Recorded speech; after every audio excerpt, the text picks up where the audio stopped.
On paper, the Lava Pixel V1 does show a lot of promise. Google and Lava even gave the phone 32GB onboard storage, which is generous compared to the 16GB version, which many phones in this category generally offer.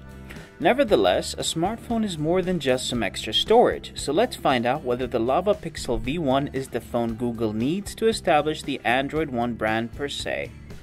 The design of the Pixel V1 is not as eye-catching as we hoped for. Although the build of this phone can be put at a slightly higher pedestal than some of its competitors, the build quality remains on the average side.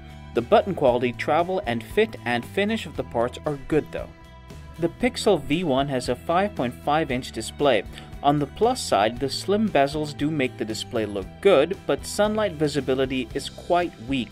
This also means the device is not very wide, making it more ergonomic compared to, say, the Asus Zenfone 2. It is no Xiaomi Mi 4i though.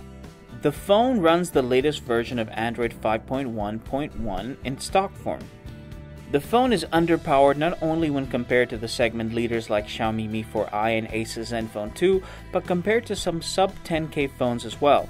Although the phone can deal with minor tasks like calling, taking a picture or listening to music, it lags in most others.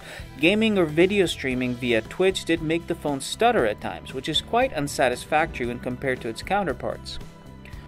The new Android One comes with a 2560 mAh battery, which is an average performer and gives the phone about 6.5 hours of screen time.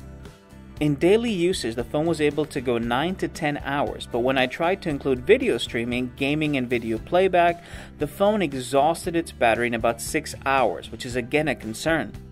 In this day and age, when sub-7K phones feature a 13-megapixel camera, Google and Lava's decision to bring about a mid-tier phone with an 8-megapixel sensor seems convoluted.